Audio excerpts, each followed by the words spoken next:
All right, welcome everyone. Uh, we're going to give just a couple more seconds while people are still filtering in, and then we'll get started.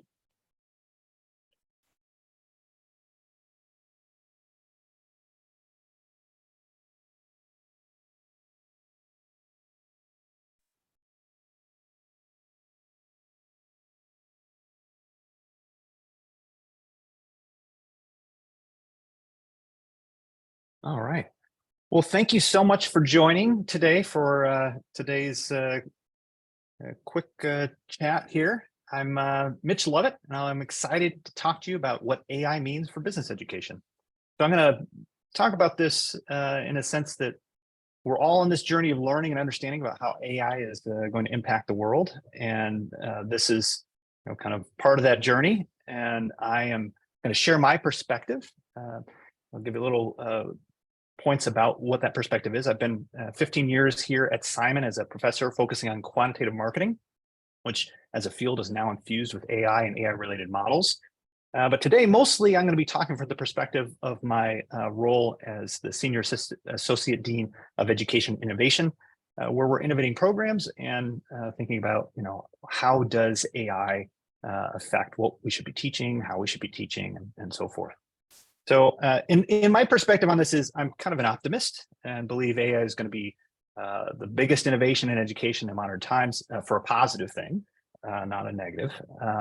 And I come at this more with questions than answers, and a deep appreciation for how extremely short-lived any knowledge about AI really is.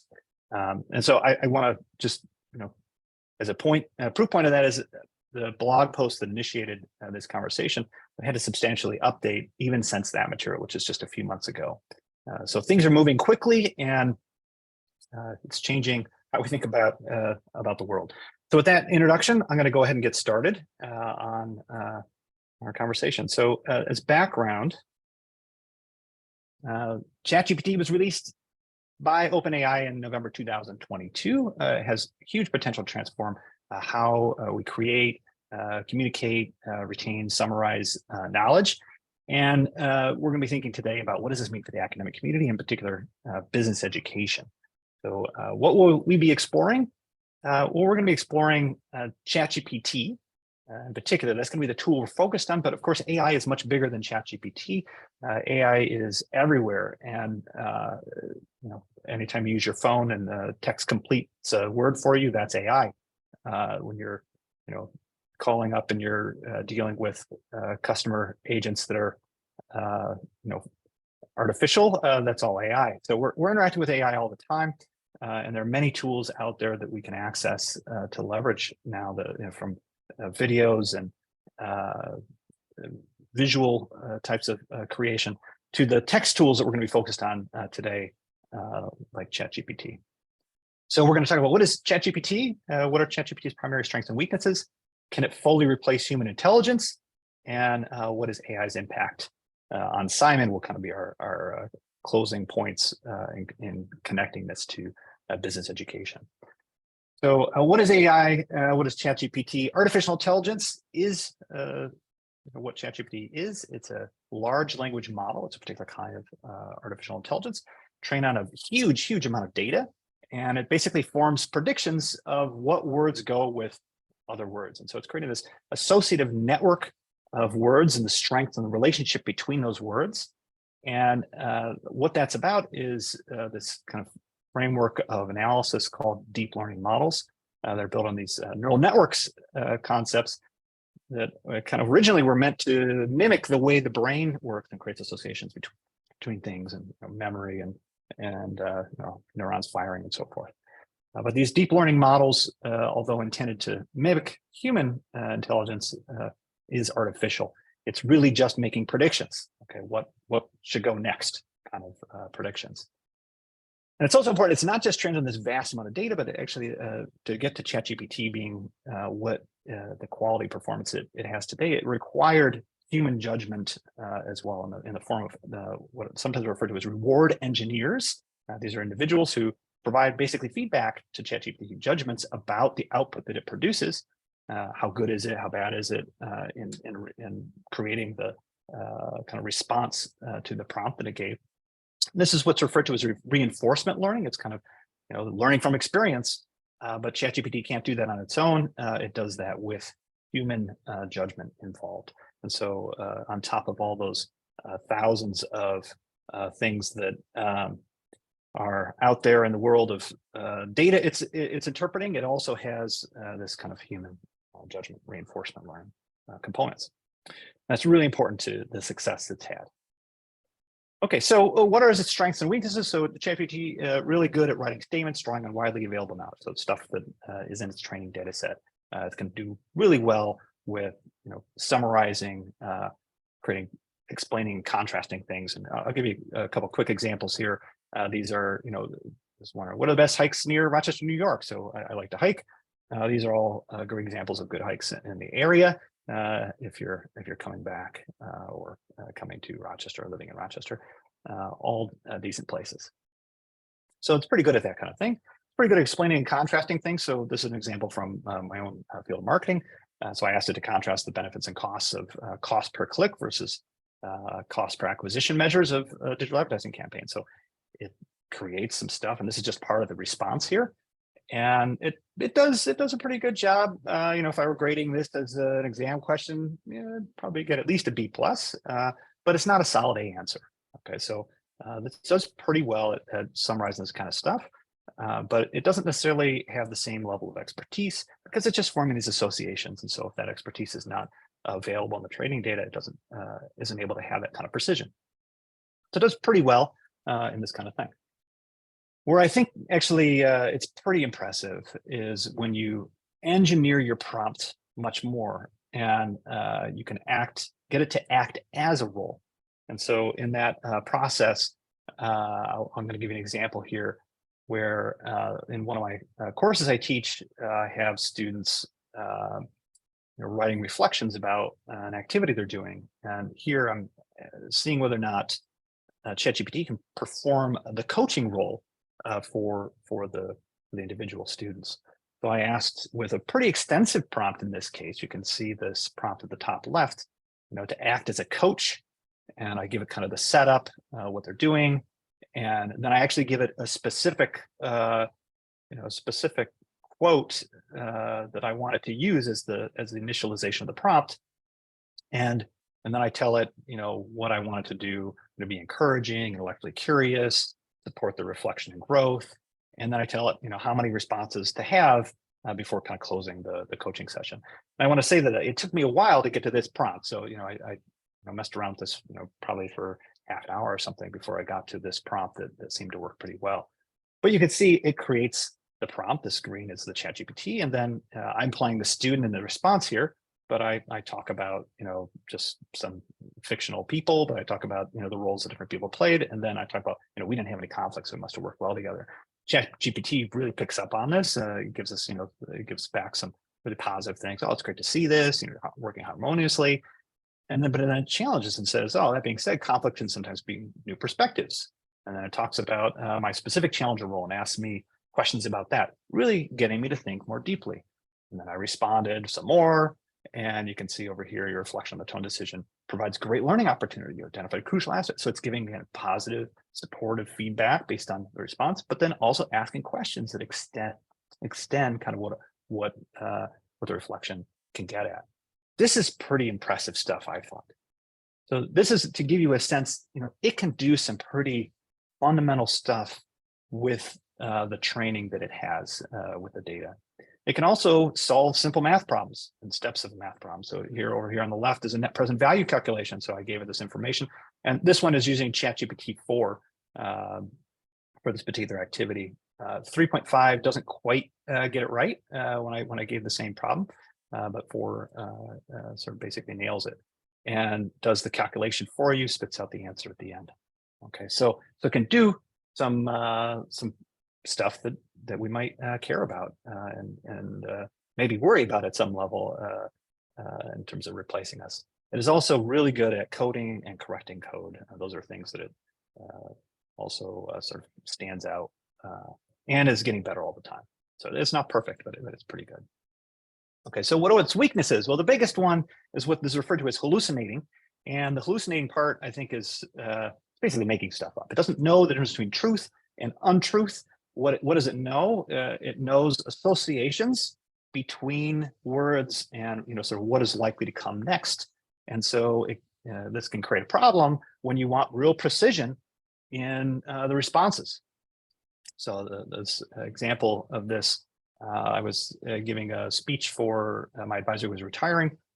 He's written a lot of papers, really influential academic.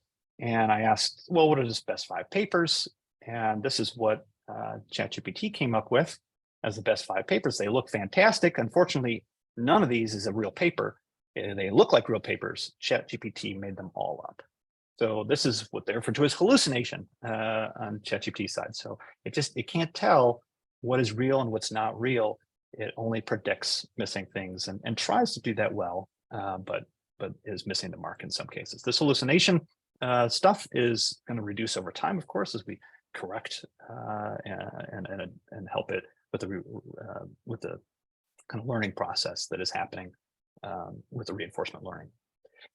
Another thing that ChatGPT is not particularly strong at is questions that relate to context. So if you have a lot of context involved, it's going to be very hard for ChatGPT to be able to give responses. So some of the early suggestions on giving exam questions, for instance, was to put a lot of context in those exam questions so that it's hard for ChatGPT to be able to predict with that context. So it depends on the nature of the context. If it's kind of a case is the context, a student could upload the case. ChatGPT can process that information and respond to questions about that case. This is pretty fundamental to creating problems for the education process as we typically have run it. But if the context means, in your firm, you need to know things about the history of this brand and the connections with suppliers and the personalities of people involved and the politics involved, that is not stuff that ChatGPT is going to be able to do. So, for many managerial tasks, it can be a support, but it will not be able to replace that. The other thing is math and logic. I gave you an example where it could do some math problems, so to speak, but more fundamental logic doesn't actually work well with this prediction mechanism. And so we found limitations there as well. One example here is customer lifetime value. This is something it almost certainly will get better at, but it actually makes a fundamental error in the calculation of this lifetime value. So it can be really good at some things, but we need to be able to understand when it isn't good at things. And so one of the big concerns with ChatGPT is kind of the accuracy and our ability as a user to recognize when it's not accurate and not just kind of extending the inaccurate information that's provided. So there's some important human judgment involved in that process. Other big concerns, privacy and confidentiality of the data that we're sharing with ChatGPT. This is kind of largely solved in a sense of there will be versions that are available that would protect aspects of privacy, but there's still important questions of how it'll be implemented and so forth. Another one is bias due to the training data. So if the training data has bias embedded in it, because the documents that we create have all the human biases that we have already, it's just reflecting back those biases when it's responding because it's created the associations between words based on what we gave it as far as the data. Interesting thing is that we can actually correct these biases through this reinforcement learning process where human judgment can help to offset biases that are there. So in some sense, this is also over time can be adapted, but with particular tools in AI, that will be a challenge. More broadly, the issue is that the expansion of capabilities that this kind of tool will bring is going to be faster than our recognition of the ethical concerns there. And so we're going to be constantly trying to catch up to questions. And so this is part of the reasons why people have suggested we try and slow down, but it's not happening, the slowing down. So is it going to replace human intelligence? Well, as we were talking about, it doesn't know truth from lies, doesn't have context, doesn't have that human judgment. So there's going to be limits to what it can do, but it is going to replace or augment human effort. So already begun, there's lots of situations already listed a few here where human effort is being augmented by these tools. In some cases completely replaced, but in most just augmented. And surveys, research have just suggested 80% will see at least 10% of tasks impacted. I'm going to guess that's an understatement and probably related to how much people understand of what it can do at this point. So this is also going to augment managers to solve a range of financial problems. We already saw an example of that, the NPV, but it can write Excel formulas, it can write code, it can create whole spreadsheets, and create whole spreadsheets, whole PowerPoint presentations once Microsoft gets this fully integrated into the Office suite, for instance. So what does it mean for who or what managers are going to be managing? I don't want to forecast too much, but it's probably going to mean a much fewer layers to manage, and the nature of a manager's role may be interacting with AI as well as with the people they're supervising. So as an example of kind of how this replacement might work, as their AI gets built into the API integration. So where it can actually basically interface directly with software itself. So once it's in that process, it can sort of be built into workflows directly. So an example here is writing, fielding, and analyzing market research. So this is a field that's close to my heart. Today, I can work with ChatGPT, and it can craft a reasonable survey, and with a little bit of prompt engineering, actually quite a good survey. But it does require some human interface for that process. It can help define a sample actually pretty well as well. And what you can imagine is its programming capabilities could allow it to interface with programming a survey. It can then field the survey by interfacing with the application itself. So, for instance, Qualtrics is the survey platform that I've been using for a number of the surveys I do, and it could program the Qualtrics survey, initiate the survey, send out the information, monitor the data collection, send reminders, all that kind of thing based on criteria that are set there, analyze the data in the sense of like producing charts and then creating a presentation of those charts. So at least the basics, how soon is this going to happen? Maybe next year, maybe a couple of years. It's a little unclear still, but this kind of interface for applications is almost certainly coming. And it means there will be people whose jobs right now need to be redefined to leverage these tools and push our understanding insights further. So will it replace humans? It's going to change things for sure. And what does it mean? Well, I don't have answers exactly to these. Are the robots coming to get us, or our jobs? I wouldn't be quite that negative, but it's going to change what we're going to be doing. And there will be classes of jobs that will need fewer people to do. And so it gives opportunity to do more engaging, more interesting work at the same time. But really big questions like how it's going to impact the economic system, and those are bigger than the ones that I'm going to address today. So what am I going to talk about today? AI impact on Simon. So I want to talk a little bit about this. I want to start with just the concept of academic integrity was where everybody, like when this came, I was like, oh no, this is going to ruin exams. We need it. And I remember one professor saying, we need to be able to shut down the internet in the classroom, which sounds, like a reasonable reaction at some level. It's kind of, anti-technology reaction. That actually turns out to be relatively hard because you can access this on, any device. So this academic impact, that's kind of the top of the pyramid here. What we're really interested in thinking about is how we should be teaching, what we should be teaching. This is going to transform aspects of our programs and our courses. And so here at Simon, we've been thinking about this. We're putting together workshops and conversations about exactly this. So this is, again, I think one of the most important and fundamental impacts that we'll have on business education. So tip of the iceberg, the academic honesty part. We have analytics tools to detect this. Yes, there are lots of tools out there. It's kind of a horse race of who's going to develop it faster.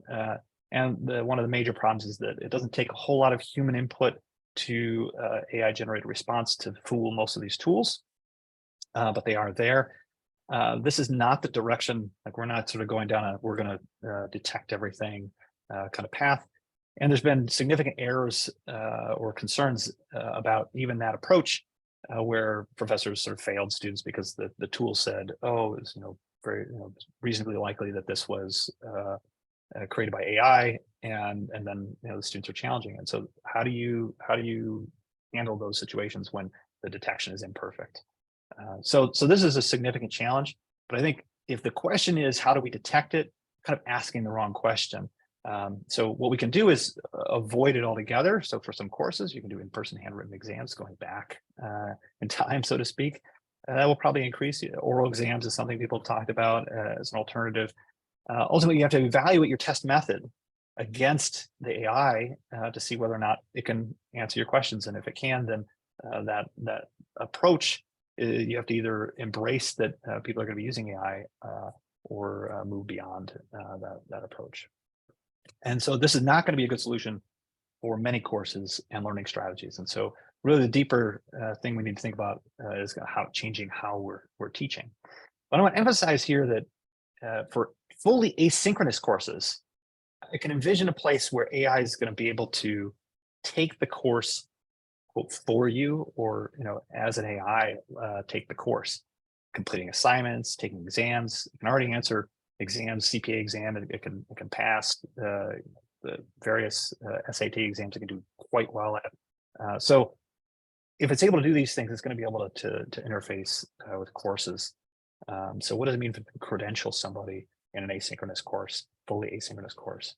Luckily at Simon, we're still very much involved in synchronous education, so that's not directly our concern, but this is a big concern on the academic and honesty side down the road.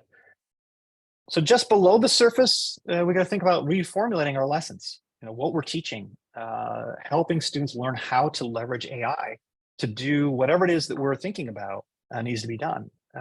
So instead of solving finance problems with calculator or computer, think about solving it with AI supporting you. And so this is going to lead to a skill of asking AI how to do a task, and that's this prompt engineering that this term that is showing up in some places are actually having courses in prompt engineering. I don't know about a specific course for that, but it's kind of like kind of coding in a sense, and that's going to need to be embedded in many of our courses. But in the how we teach category is also like the coach that I showed you, the coaching little prompt that I showed you. We can use AI as TAs, as tutors, discussion moderators to enable more individualized instruction and feedback and allow people to have a reflection process that is much more personalized without needing a huge workforce to do that. It's also been demonstrated as really effective for case writing and simulation writing, which is probably going to transform the way we do cases. And you can actually use AI as a practice student to prepare for teaching. So there's a whole range of things of how it's going to change the way we teach, and we're going to be able to leverage AI for that purpose. Downsides, to me, the biggest one is, as we shift to this world of using AI as support, how do we get students to learn those critical skills? How do they get the practice they need, sufficient practice they need to be able to get to that place where they know how to evaluate whether the AI is hallucinating, whether this response is a really good response or just an okay response, and build the skills that they need to deliver value for organizations. And that really gets us to the deep impact on the education. What should the new core be? Like, should we have the exact same courses we've always had? Should we have is the way we're covering material the right way to cover material? And what is it ultimately managers need to know to do the job of the future? So we're thinking about the curriculum at this sort of fundamental level, thinking about courses and how to adapt courses and lessons. And we're thinking about the academic integrity aspects. All of these pieces of that pyramid here at Simon. And it's an exciting time. Things are changing rapidly. We're going to continue to need the human intelligence, but the AI is going to allow us to do certain things and allow us to shift the value that we place on some skills to other skills, potentially making more interesting, engaging work for individuals. It's now our job as educators to decide what fundamental new knowledge is needed, how to change the way we train students to get that knowledge. And we're not going to stop it. So we've got to prepare our approach to teaching and our students with the skills to use these AI tools, create value for the companies in the future.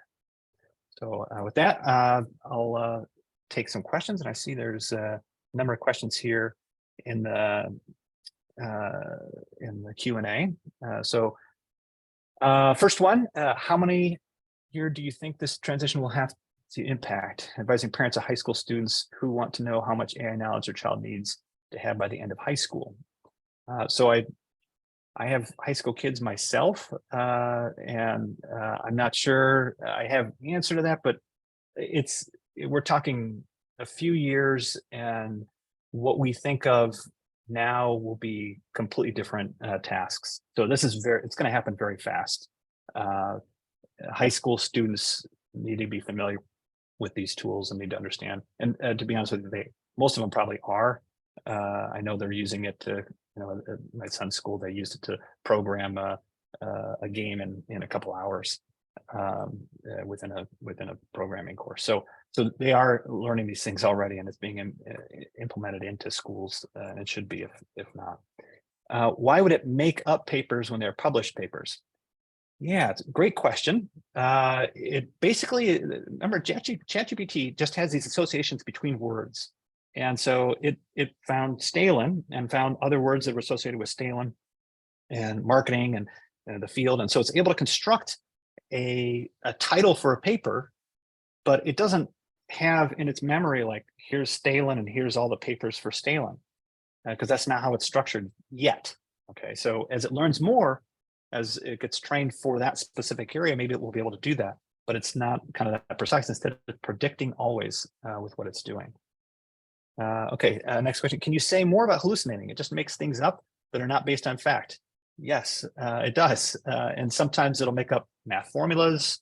So it did this in the customer lifetime value example, where it creates a formula. It looks like a legitimate formula, but it's not quite right. And it'll then do calculations. It'll do, all kinds of things. These are part of the process of how it works. It's just predicting the next thing, right? It's doesn't actually know math. This is fun. It doesn't know math, doesn't comprehend the logic of math. It just formulates kind of these associations between objects, and through those associations is able to do math. It's kind of a wild distinction there. How to mitigate the risk of hallucinations while giving space for creativity. Yeah, on the creativity side, this is really interesting. So, sometimes like the hallucinations are not a bad thing. So you can ask it to, create a new product idea, give it, a few words and say, okay, come up with an idea that would, build off of these words, and it'll generate an idea, and it'll even tell you, like, this is the customer base that you could target this idea to. And so hallucinations can be good, and that kind of creativity can really be valuable for a valuable use of this kind of tool. So how do we avoid the risk of the hallucinations?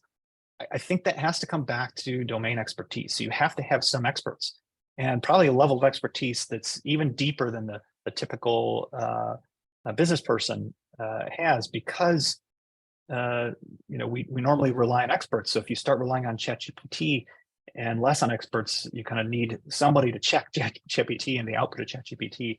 And so we're going to have to learn whole new processes of managing within this world of AI, and the role of expertise.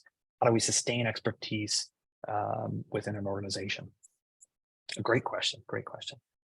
Next question. As large language models like ChatGPT are currently good at writing sentences with context, coding, and even math, with performance is bound to improve in future, how do you see the current academic degree application process that involves essay writing and student course performance testing that can be solved using the large language models and prompt engineering is going to shape the future of higher education application and testing processes? Yeah, so this is it's kind of an interesting question. And I don't have a good answer, but I want to just give my own perspective. I think right now the kind of application process to higher education in general is heavily weighted towards the privileged. You get more practice preparing for tests and learning how to take the test and so forth, and all these things cost money. You get help with your essay. Maybe you have parents or friends or teachers or something that is going to support writing a better essay. And now everybody's going to have access to ChatGPT. So is that a good thing or a bad thing? I don't know. I mean, if you can write an essay that looks outstanding, and it's personalized to your situation, and you leverage ChatGPT, is that a sign that the application process is collapsing? I'm not sure, but it's definitely going to create kind of an a potential for a more equal playing field in some ways. But it's a great question. Next question, and then I think actually we're out of time. So it was great chatting with everybody. Thanks so much for joining. Hope to engage with you in the future.